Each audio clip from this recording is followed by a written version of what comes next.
imagine it's Sunday in the 90s or 80s. I can't remember the exact year I was going to put. You excitedly hurry home from church. You go up to your room, but the sun has baked it, so it's hotter than hotter than. God, I haven't thought this through. Oh damn, who was I going to say actually? Hotter than Jeff Goldblum. With this astounding heat, you hurry out and gamble down the stairs to find your father sitting in front of the television. You assume it's some war picture, as conversations with him rarely evade topics of such wars or whether or not the representation of these wars are accurate in such pictures. But this time, you sense a difference. In a quick, random decision, you have a peek of what he's watching. But before you know it, you're sat at your father's side on the sofa, captivated by the escapades of the dashing badass Blondie, laughing at the mistakes of Tuco, and waiting in anticipation as to who will draw first. Ennio Morricone's scores seem to transport you into this world of cowboys and Indians, hunters and hunted, a world of good, a world of bad, and perhaps the truest of them all, a world of ugly.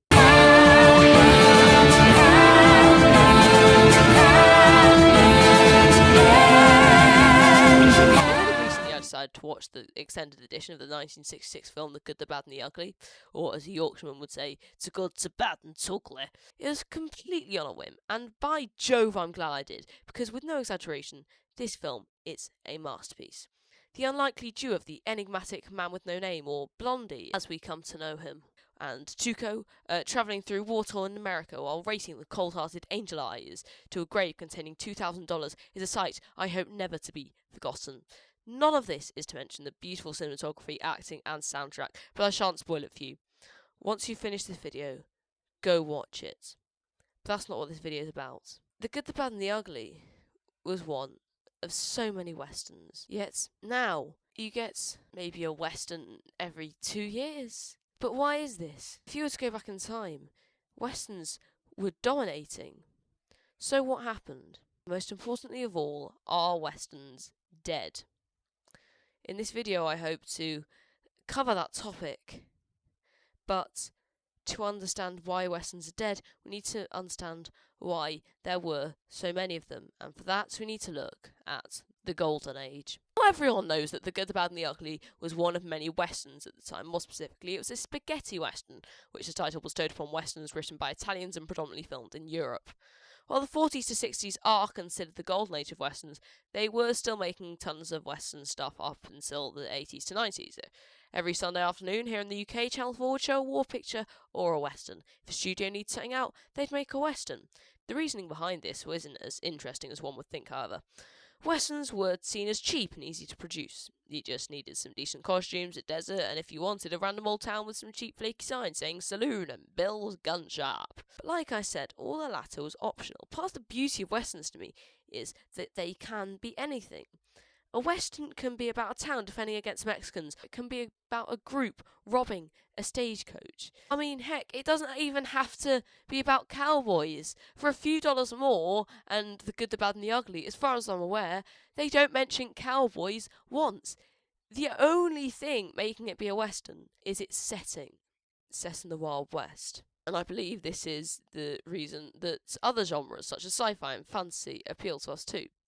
They have such a reach, so there's always a sci-fi film, there's always a fantasy film, there's always a western film for all of us. Another reason that westerns were popular is the times. A popular archetype at the time was the rugged cowboy. So of course studios milked that archetype to hell and back. In every film Clint Eastwood is in, he essentially plays the same tough, rugged gunslinger we all know and love. Sure, in some he acts a little differently, but that's for the plot. In For a Few Dollars More, he is a young and eager bounty hunter, so he's more rash, and in Hang 'em High, he is a marshal, so he acts according to the law. These are different acts, but the same archetype, which also did something a lot more political.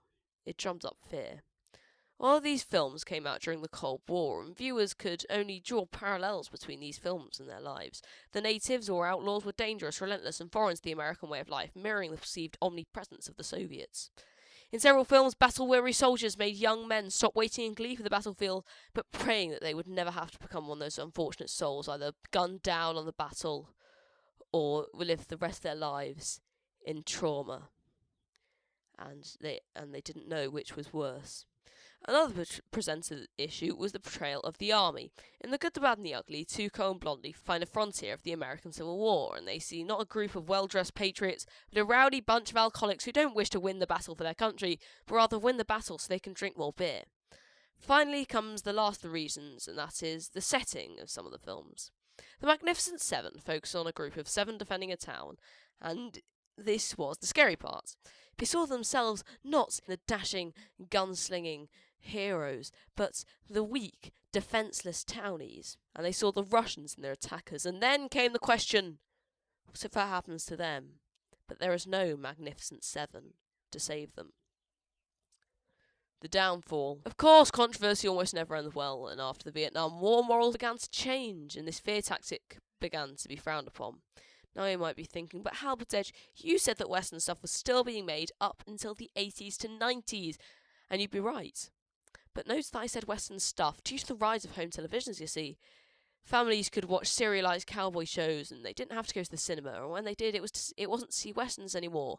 The audience had clearly grown tired of the generic cowboys versus Indians trope, and this decline wasn't helped by the fact that the 70s was a banger decade for cinema.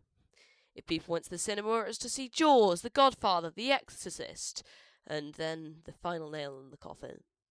On the 25th of March 1977 came the film that would defy a generation. Star Wars, A New Hope, which is, now I think about it, slightly ironic since it diminished all hope of the Western genre to make a comeback. Video games. Now, video games, of course, weren't exactly common in the 40s to 60s, but I find it interesting seeing how many Western video games there were in the 70s and 80s. Titles include The Oregon Trail, Gunfight, Bank Panic, Wild Gun, Law of the West, Gunsmoke, and Mad Dog McCree. But jumping forward, we get to the game Red Dead Revolver in the noughties. This was, of course, the first entry in the legendary Red Dead franchise, which currently sat at Red Dead Redemption 2. Often described as a masterpiece, Red Dead Redemption 2 is, according to many, the greatest game of all time. But here's the thing. Surely people would see the success and go, oh, people love a Western, let's make more films, let's make more games. Well, no. I learnt this while watching a video from the Outlaws Vengeance YouTube channel, which is a channel you should definitely check out after watching this video. I guess I also said you should watch The Good, the Bad and the Ugly after watching this video. Okay, watch The Good, the Bad and the Ugly, then check out Outlaws Vengeance. It's very interesting about how people make games, and it's a really good idea for a game they've got, and I wish only the best to them. Hello, this is me, Halbert's Edge's editor. Halbert's Edge, I'm the same person. I'm not that rich. I can't afford an editor. But anyway, what I'm about to say is completely wrong. I rewatched the clip and I clearly was just misremembering it because it has been quite a while since I last watched their stuff. What they say is you don't want to make a third-person game because it'll be compared to Red Dead Redemption 2. They're not scared it won't be as good, but it sets me up to have a really good speech, so can you just pretend that I'm completely in the right and then go into the comments and go, oh my god, Halbert's Edge, you're so good at your speeches, we don't need David Tennant or Matt Smith anymore to be the Doctor, you can make your own speeches, you're so cool, Halbert's Edge, you're the best YouTube channel ever in the world. Yeah, do that please. Oh, and also say you're going to go watch The Good, the Bad and the Ugly. It's on BBC iPlayer, the extended edition. It's 3 hours long. The majority of the seconds are worth it. I swear, on my life. And I'm still alive, so that checks out. So I'm right. Yeah. Yeah. People don't want to compete because they know they'll be compared to Red Dead Redemption 2. And I guess that stands to reason they think they won't be as good as Red Dead Redemption 2. And for months that sat with me, until recently sitting in my snaps. I've never played Red Dead Redemption 2, I'm currently playing 1 and it's alright. I feel they could have certainly made a few improvements, but I am having a good time. But it's impossible for something to be objectively good.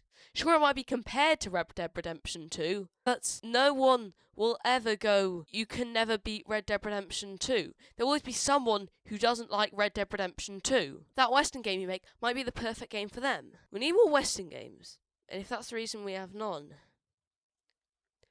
When you're at your work, do you slack because you think you'll never get the employee of the week mug? When you have kids, do you not bother spending time with them because you think you'll never be as good a parent as your neighbour James? When The Lord of the Rings was published, did fantasy writers give up, thinking they could not pass this masterpiece? When Star Wars was made, did sci-fi films die because they thought they could not make better? When an artist picks up their paintbrush, do they think of the work of Van Gogh and give up? Does a scientist give up on their pursuit of greatness, thinking they will never be as good as Leonardo da Vinci? Do actors look at the performances of David Tennant and give up, thinking they will never be his greatness? When I started this channel, I knew there were bigger channels than me. There will always be. I'll probably always be stuck at 28 subscribers, but I will upload nonetheless. My videos aren't as good as Tom Boy's, but I post. Not as funny as me, Matt, but I joke. But if this is the attitude we have to the Western genre, even though we still get a few films every now and then, I guess, it is dead.